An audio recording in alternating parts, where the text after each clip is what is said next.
The island of Sodor had many visitors, and the Fat Controller had scheduled more trains. Gordon, the big engine, had to work harder than ever before. "Come on," he called to the coaches. "Come on, come on, come on. The passengers rely on me to be on time."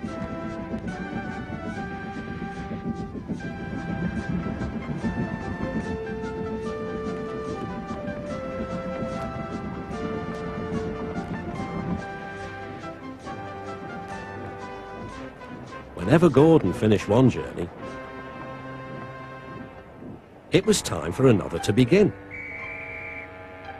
"Never mind," he puffed. "I like a long run to stretch my wheels."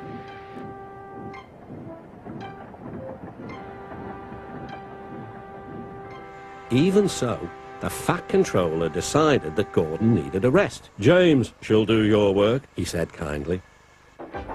James was delighted. He liked to show off his smart red paint and was determined to be as fast as Gordon.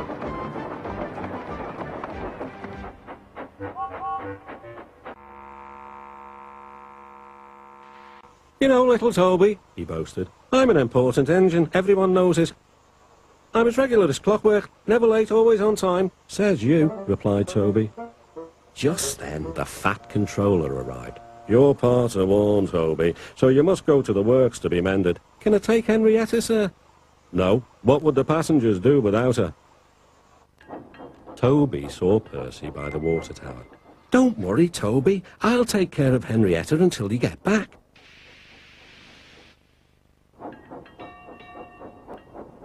Soon Toby was out on the main line. He clanked as he trundled along. He's a little engine with small wheels. His tanks don't hold much water. He'd come a long way and began to feel thirsty. In the distance was a signal. "Good," he thought. "There's a station ahead. I can have a nice drink and a rest until James has passed." Toby's driver thought so too. Toby was enjoying his drink when the signalman came up. He had never seen Toby before. Toby's driver tried to explain, but the new signalman wouldn't listen. "We must clear the line for James with the express. You'll have to get more water at the next station." Toby clanked sadly away. Hurrying used a lot of water and his tanks were soon empty. Poor Toby was out of steam and stranded on the main line.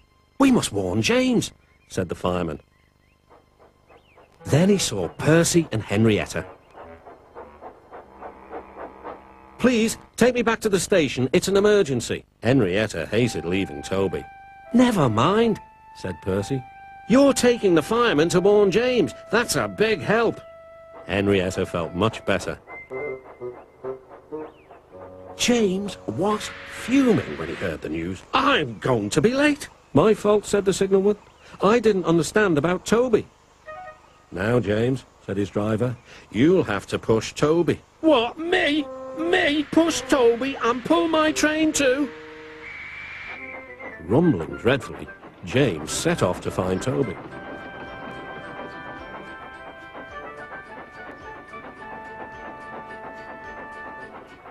He came up behind Toby and gave him a bump. "Get on, you!"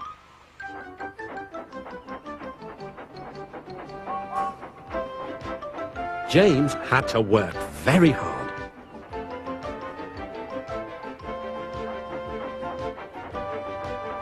When he reached the workstation, he felt exhausted. Some children were on the platform. "Kuh," said one. "The express is late and it's got 2 engines. I think James couldn't pull it on his own, so Toby had to help him." "Never mind, James," whispered Toby. "They're only joking." "Ha!" said James. Toby just